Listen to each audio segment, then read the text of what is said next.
Menteri Keuangan Sri Mulyani dalam beberapa kesempatan menyatakan kesal karena kerap menerima tawaran lewat SMS untuk mendapatkan dana cepat sebesar 5 juta rupiah dengan jaminan BPKB.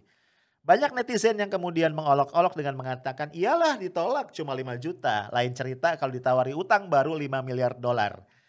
Ini menunjukkan memang perekonomian kita tidak baik-baik saja karena selama ini anggaran negara lebih banyak ditopang dari utang yang kian hari kian membengkak. Bahkan ada yang memprediksi di akhir masa jabatannya Presiden Jokowi akan mewarisi kita 10.000 triliun hutang luar negeri.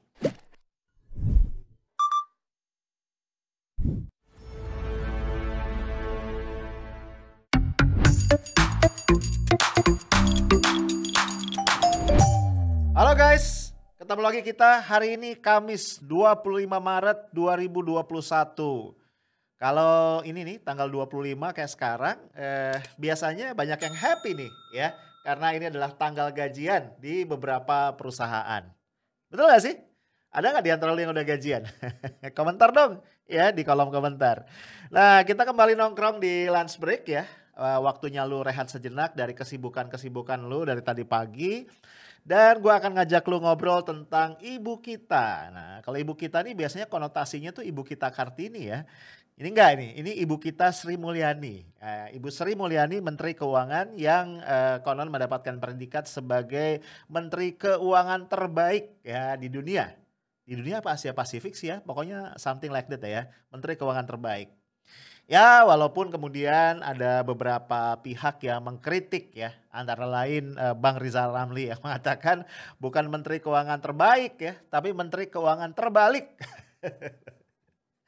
Gue coba ingat-ingat apa ya konteksnya Bung Rizal Ramli bilang Menteri Keuangan terbalik. Ya, kalau gue nggak salah inget ya, kan negara kita ini menerbitkan surat utang negara ya. Katanya ya yield yang ditawarkan, return yang ditawarkan buat investor itu terlalu tinggi ya, bahkan lebih tinggi dari negara-negara lain yang tingkat risikonya lebih rendah dari Indonesia ya. Such as mungkin Vietnam gitu ya, negara-negara seperti itu. Nah sehingga dipertanyakan nih sebenarnya Menteri Keuangan kita Ibu Sri Mulyani ini memberi keuntungan untuk Indonesia atau untuk kreditur dari luar gitu. Akhirnya tadi muncullah sebutan Menteri Keuangan terbalik ya. Nah guys, kenapa gua pengen ngobrolin tentang ibu kita Sri Mulyani, jadi ceritanya nih kan gue tergabung di banyak grup pertemanan ya, grup WA, Line gitu ya. Nah tiba-tiba aja nih ada yang posting ya dari OK Finance, judulnya memang agak unik ya.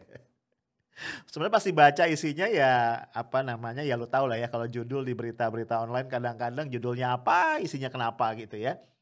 Judulnya itu adalah Sri Mulyani kesal terima SMS ditawari dana cepat Rp 5 juta, BPKB jadi jaminan. Pas gue baca tuh, jadi ini di satu event begitu ya, sebenarnya Ibu Sri Mulyani ini lagi ngebahas mengenai fintech ya. Ibu Sri Mulyani ngebahas menjamurnya fintech saat ini yang di satu sisi sebenarnya positif. Kenapa? Karena kemudian ini mempercepat proses inklusi keuangan ya kepada warga masyarakat yang selama ini susah menjangkau tuh akses pembiayaan dari bank-bank konvensional ya. Karena kita tahu ya kalau kita ke bank itu mau pinjam aja ribetnya luar biasa. Gua ngerasain sih beberapa kali ya.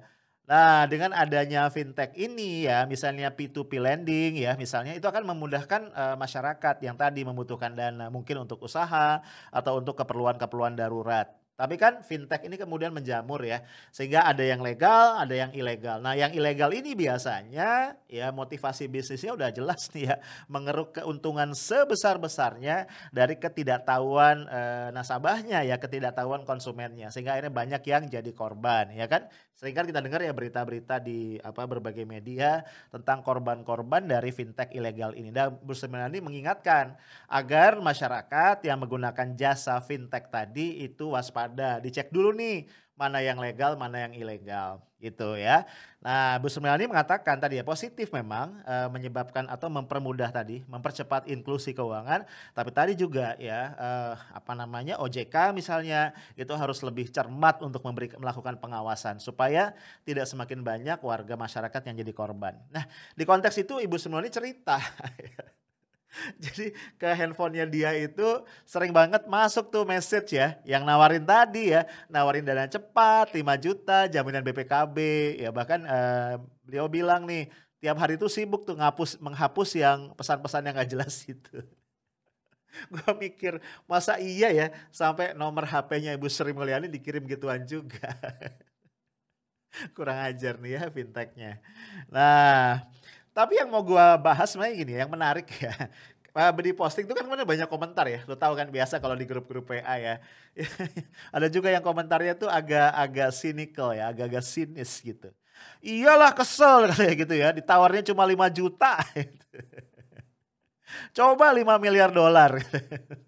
Utangan, pasti diterima. Ya, yang ngerespon gitu cukup banyak.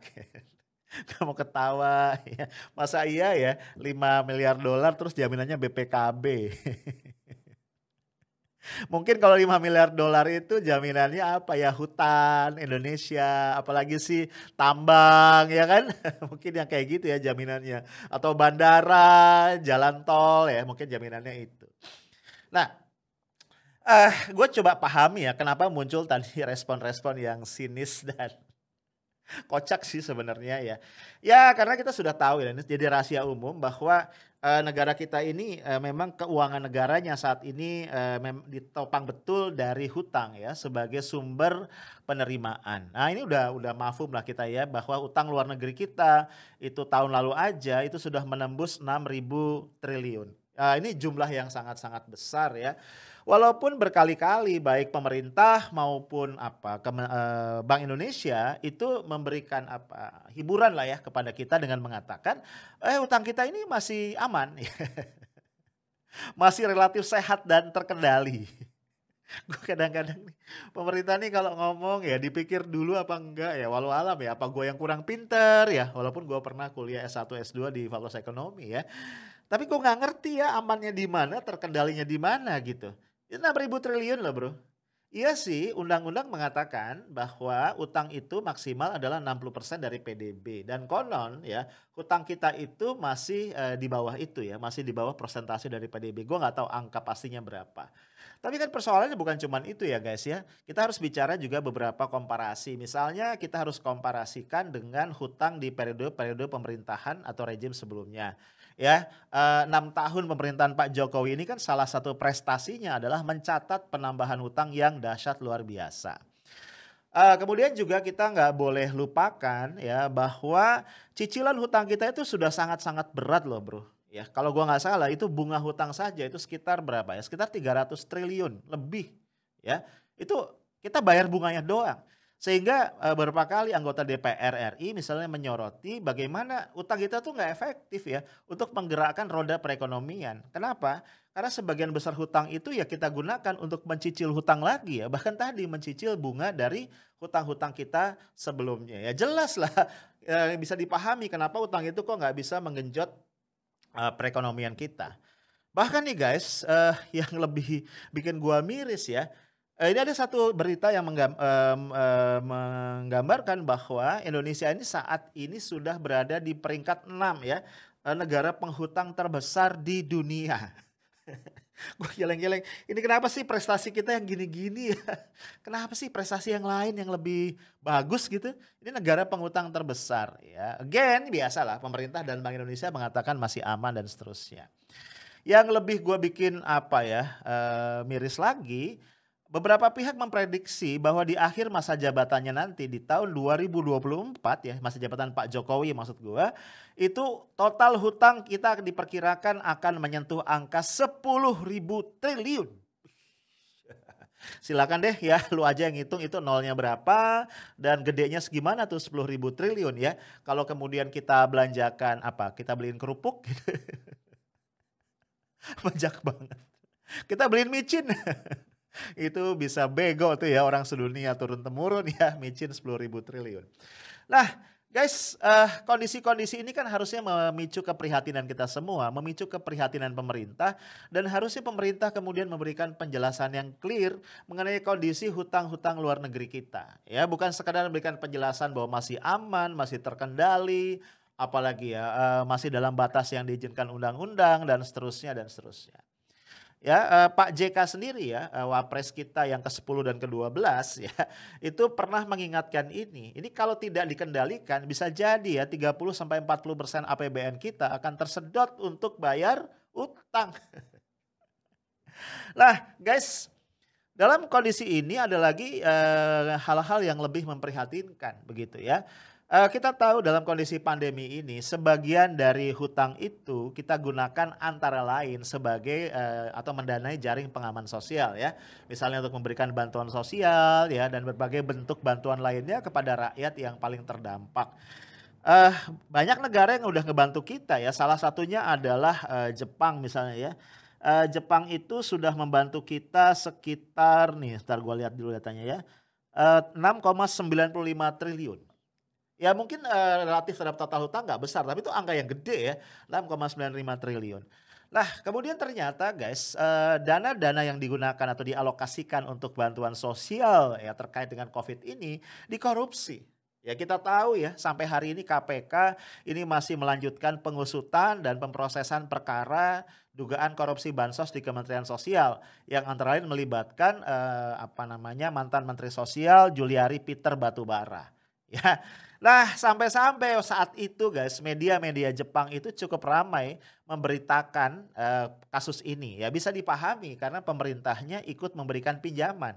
Ya gue bisa pahami lah ya gimana situasi psikologisnya ya. Rakyat Jepang, media Jepang mungkin kesel ya. Udah kita bantu ternyata sebagian dari dana bantuan itu dikorupsi.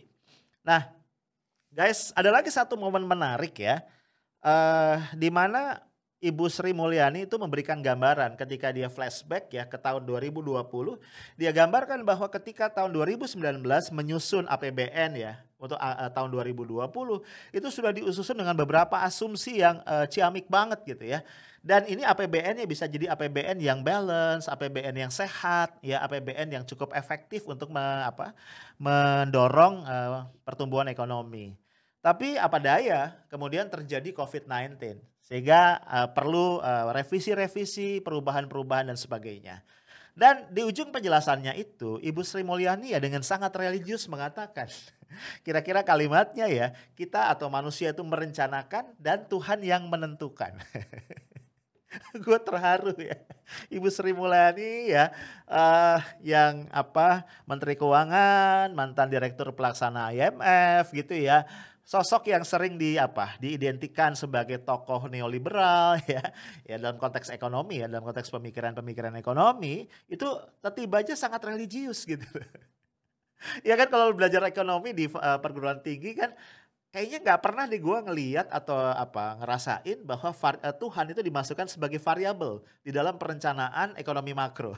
Nggak pernah Tuhan disebut-sebut ya. Jadi nggak salah juga kalau disebutkan bahwa ekonomi itu ilmu yang sangat-sangat sekular. Karena Tuhan nggak pernah diundang ya, nggak pernah dimasukin, ya nggak pernah disebut ya. Nah, tapi kemudian Ibu Sri Mulyani memasukkan faktor Tuhan dengan mengatakan bahwa kita sebagai manusia hanya bisa merencanakan dan Tuhan yang menentukan. Ya, gara-gara religiusnya ini gue jadi inget ya, dalam beberapa kesempatan itu Ibu Sri Mulyani pakai kerudung. Ingat gak lu? Ini lihat fotonya ya. Ini waktu Ibu Sri Mulyani mendampingi Pak Jokowi, Pak Maruf Amin di Istana Negara, kalau gue nggak salah tanggal 25 Januari ya, itu dalam launching Gerakan Nasional Wakaf Uang dan Brand Ekonomi Syariah ya.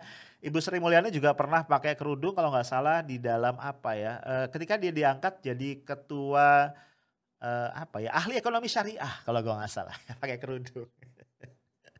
Habis itu lepas lagi. Ya memang ada saat-saatnya ya kalau kita ditimpa musibah itu biasanya orang itu jadi lebih lebih religius. Ya nggak sih? Dan buat Ibu Sri Mulyani sebagai bendaharawan negara ya, Menteri Keuangan, orang yang paling bertanggung jawab untuk mengelola keuangan negara ya bisa jadi ya kondisi saat ini adalah musibah yang sangat-sangat berat. Gua nggak tahu ya apakah beliau masih bisa tidur nyenyak gitu ya atau pusing ya, gua nggak tahu juga. Nah, apalagi guys kita tahu juga beban Ibu Sri Mulyani tambah berat juga karena di kabinet ya nggak selalu satu suara dalam hal-hal yang berkaitan dengan bagaimana ekonomi dikelola di masa krisis ini. Ya misalnya sebelumnya kita tahu ketika Menteri Perindustrian Agus Gumiwang ya itu mengusulkan pajak penjualan barang mewah untuk kendaraan baru itu 0%, dinolkan ya, untuk mendorong, menggairahkan kembali industri otomotif.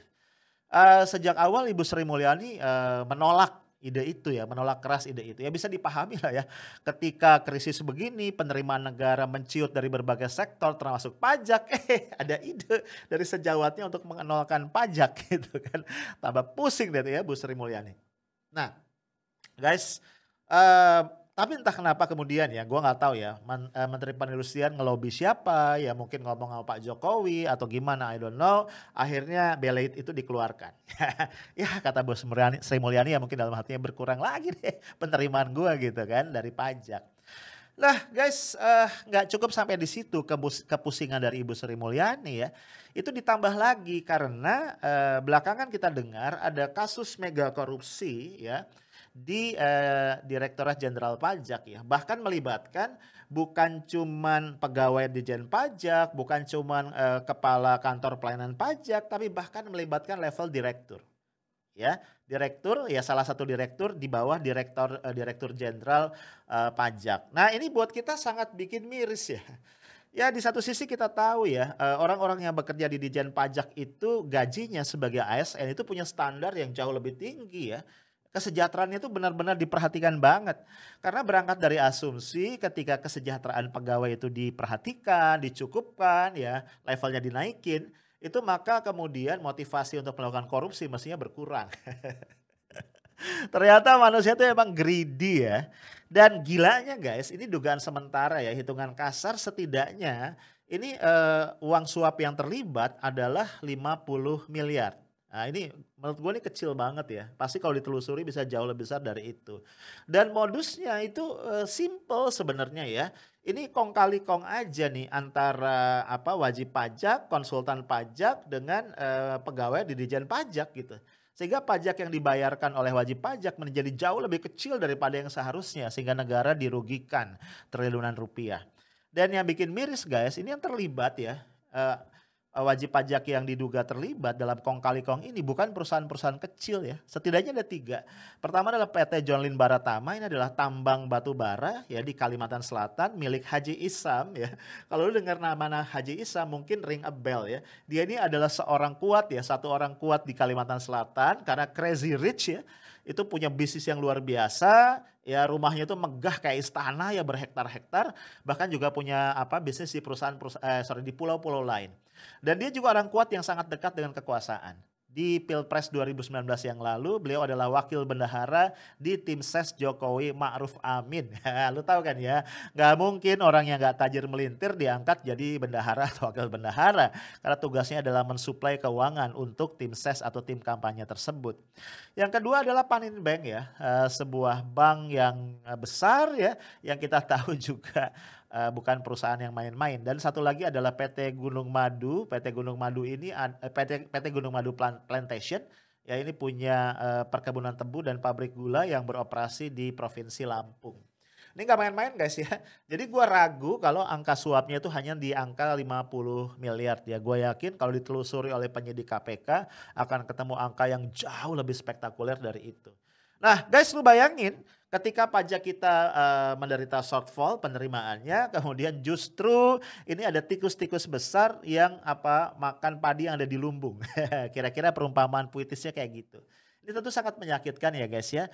Bukan cuma bikin pusing Ibu Sri Mulyani tapi juga menyakitkan rakyat Indonesia khususnya para wajib pajak yang sudah membayar pajaknya. Ya ternyata uang-uang pajak kita dikorupsi justru oleh orang-orang yang harusnya ditugaskan negara untuk menjaga amanah dari uang rakyat itu. Nah guys dengan kondisi seperti ini bayangan gua nampaknya Ibu Sri Mulyani harus tambah religius lagi. Harus lebih sering berserah diri kepada Tuhan Yang Maha Kuasa Allah Subhanahu wa taala karena gua aja ngebayangin ini masalah keuangan negara sudah begini rumit ditambah lagi korupsi kita juga tambah hari tambah juara. Jadi kepada Bu Sri Mulyani kita ucapkan selamat berdoa, banyakin tahajud Bu ya. Semoga pertolongan Allah segera turun kepada Ibu.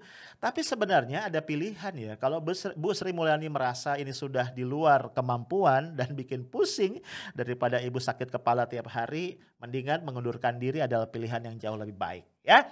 Itu aja dari gue, stay tough, smart and professional. Assalamualaikum warahmatullahi wabarakatuh.